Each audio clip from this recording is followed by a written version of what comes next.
Hey lore lovers!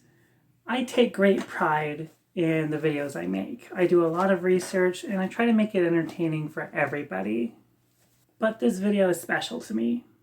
During the last few days of Pirate Week this year, I got to see my brother. Not just any brother, my oldest brother, who I hadn't seen in 27 years. This was amazing.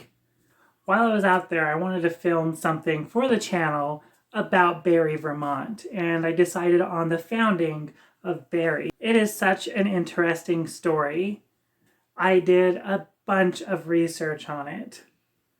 However, I was having such a good time with my brother, I did not film until the night before I was leaving. And I couldn't film very well because all I could think about was that I was leaving my brother for who knows how long once again.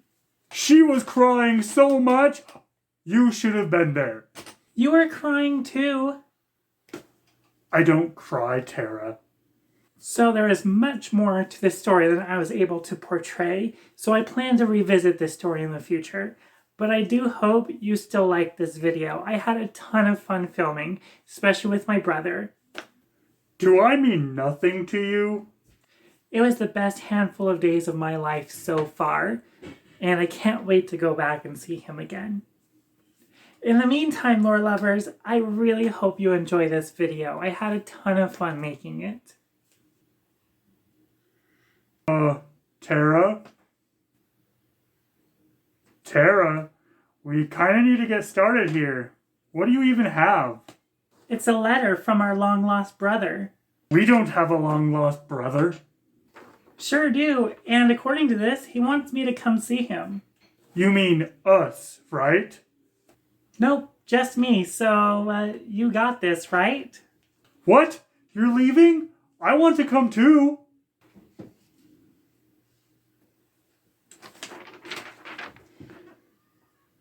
Well, lore lovers, it looks like we're going on an adventure.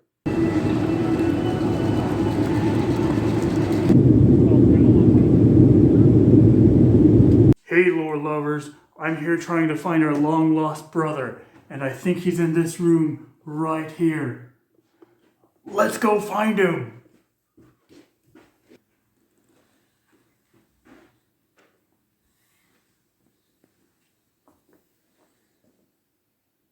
Tara, are you the long-lost brother? Don't be ridiculous. This is our brother. Hey, lore lovers. Oh, he knows the line! Does that mean he's replacing you? Absolutely not. I mean, who can replace Tara? I mean, look at this face. I like you.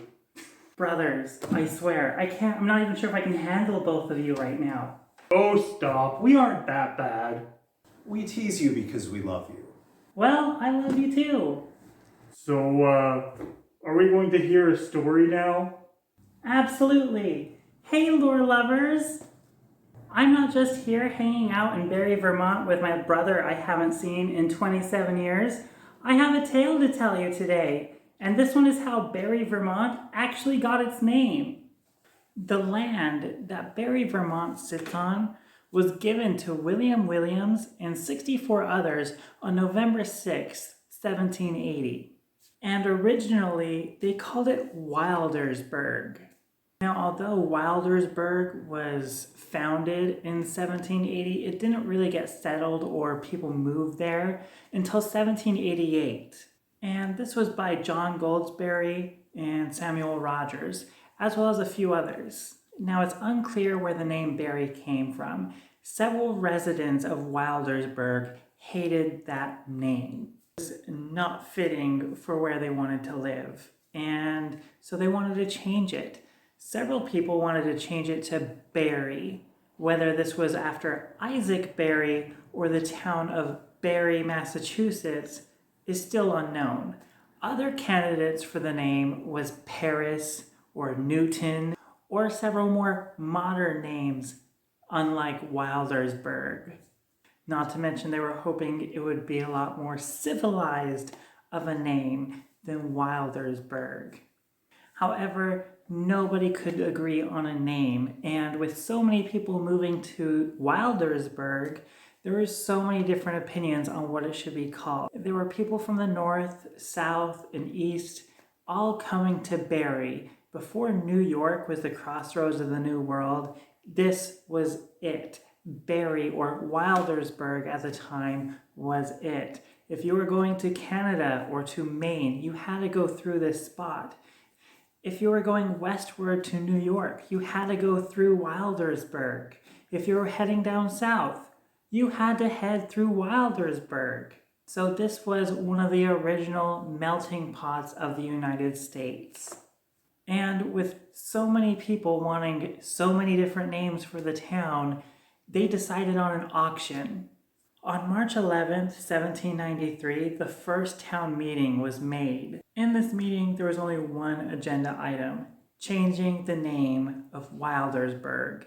And they agreed to auction off the right to name the town. Whoever donated the most money to the town got to name the city.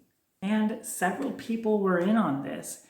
The prices kept going up and up and up, even into $60, which back then was about $300 today, which is still a lot of money for them at the time. And that still didn't settle this. There was still so much fighting to rename Wildersburg. And so if you can't beat them, join them. And so they decided on a wrestling match. Whoever came out the victor got to name the town. And so a tournament of a brawl was made, and after several rounds of fighting, a winner was crowned. And to the victor goes the spoils, who named the town Barre, Vermont. You may be wondering what happened to the people who promised money to the town. Well, it turns out the person who donated the most, Ezekiel Wheeler, actually committed suicide soon after this.